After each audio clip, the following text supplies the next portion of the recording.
Natanong niyo na ba sa sarili ninyo ito? Bakit kahit anong sipag ang gawin natin dyan sa Australia, kahit anong ipon, kahit ilang overtime pa, bakit parang kulang pa rin? Bakit hindi pa rin tayo makakreate ng wealth? Bakit wala pa rin tayong pang-deposito dyan sa investment property na pinapangarap natin? O kahit man lang makapag-own ng ilang shares dyan sa Australia? At yan ang pag-uusapan natin ngayon. Ang title ng video na ito is The Number One Wealth Killer. Ako si Rome, a licensed financial advisor and accountant sa Australia. 4 ang pinakamalaking expenses natin sa Australia. Of course, nangunguna dyan yung mortgage natin. Nilo-loan natin yung ating bahay dyan. So, ang taas na interest rate ngayon. So, isa siya sa pinakamalaking expenses natin. Mortgage. Pangalawa dyan, of course, we need to drive going to work or we need to pay public transport. So, transport is one of our biggest expense din. Of course, kailangan natin kumain. Living expenses natin, yung food, no? So, another biggest expense. Pang-4 dyan, education. Yung may mga anak, education expenses. Yan yung 4.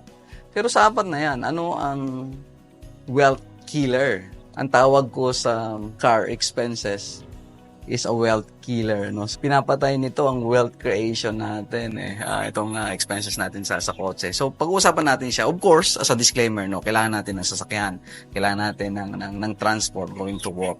Baka marami kasi sa inyo na nanonood ng video na ito na walang idea kung magkano ang gastos per car. Ang nagre-research dyan actually, yung nagbibigay sa atin or nagmo-monitor ng expenses at nagbibigay ng information, itong tinatawag natin na Australian Automotive Association.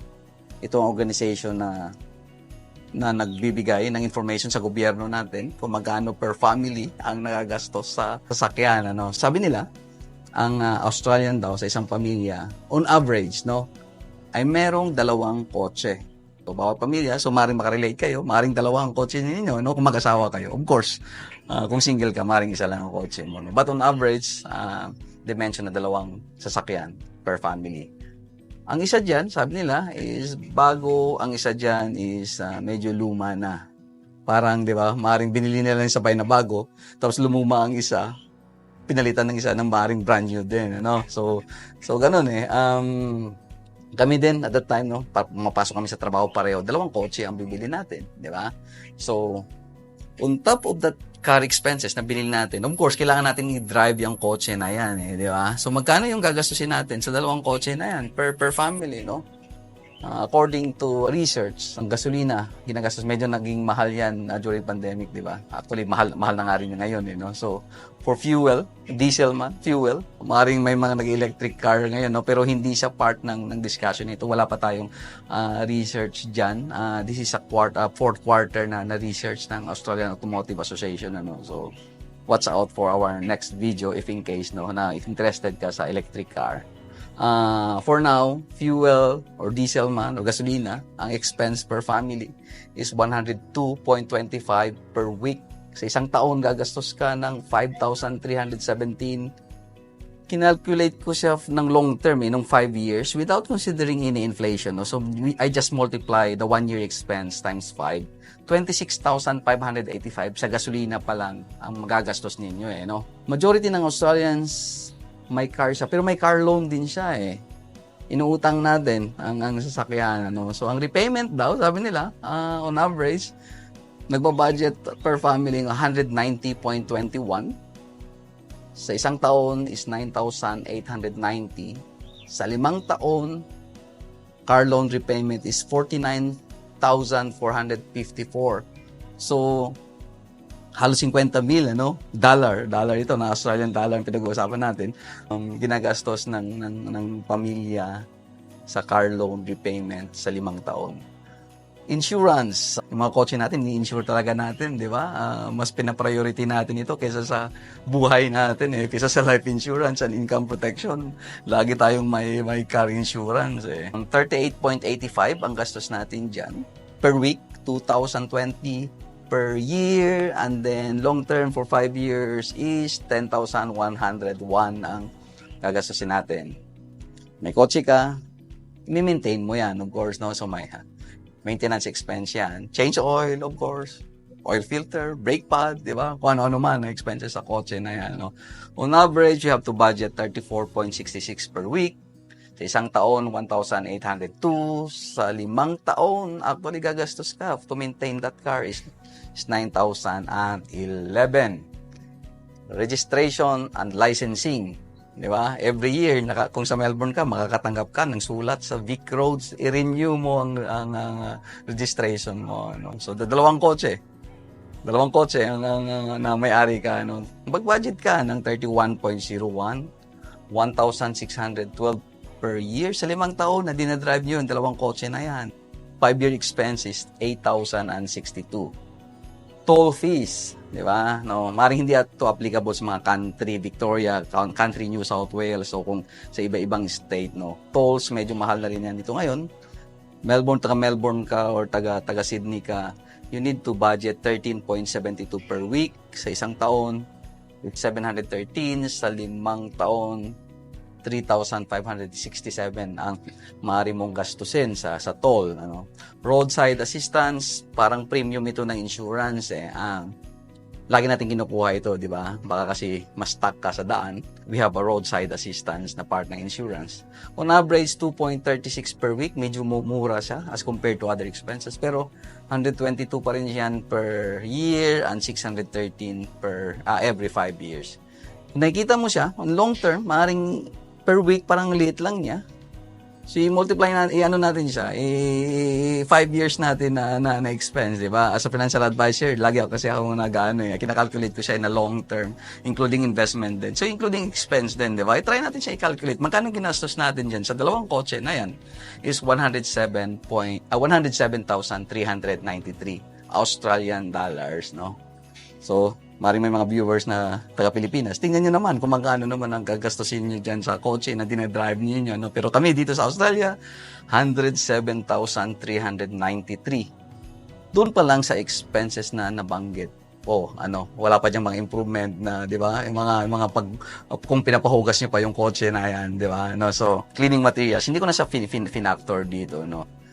Pero on top of that, sa 107,393, in that 5-year period, meron tayong tinatawag na depreciation expense din. So, kanya-kanya ito, bawat pamilya, depende sa kotse na dinadrive ninyo. So, alam natin na per family, in 5 years, gagastos ng 107,393. Idagdag nyo rin yung depreciation dyan, So, assuming na ang kotse nyo mag-asawa ay nabili nyo sa dalawang kotse bumili kayo ng tig 50,000. Diba? 50,000 kay Mr. and 50,000 kay Mrs.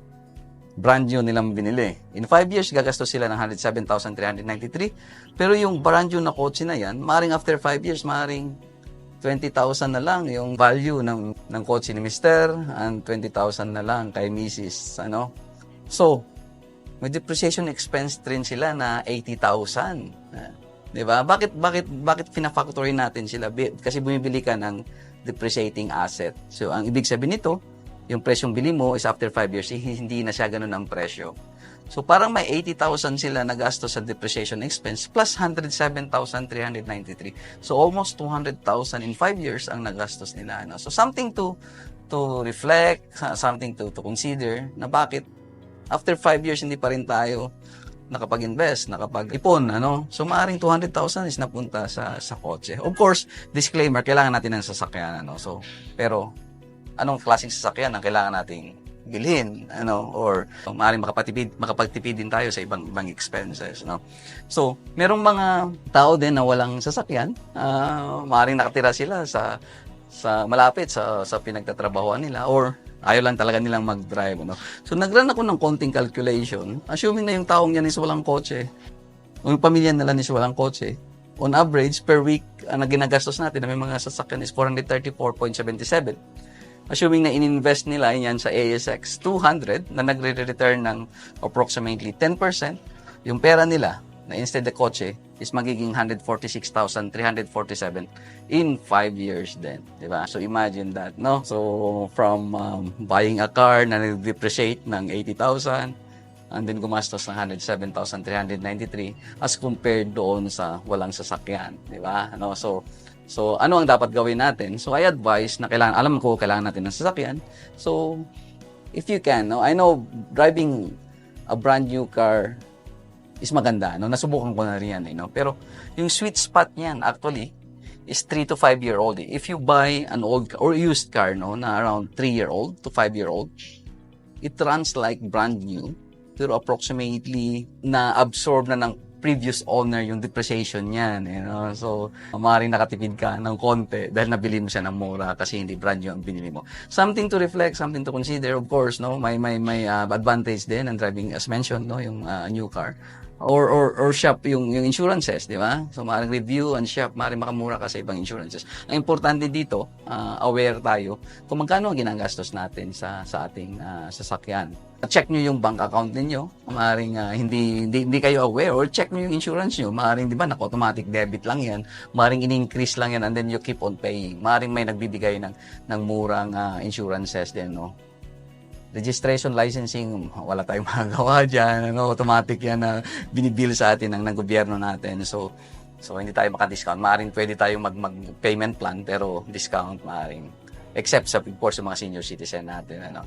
So ang importante yata dito is maging aware tayo. If we are aware of our expenses kasi, di ba, sometimes we change our lifestyle din. Lalo na kung may gusto tayong gawin, of course. No? Kung gusto mo yung content ng video na ito, or kahit man lang may natutunan ka, no, don't forget to like naman. Every week ginagawa ko ito, no? Or subscribe para at least ma-update ka with in my next video, ano, tungkol sa pera. And share din, baka may kakilala ka na pwede nating matulungan or ma-reach man lang. So see you again next week.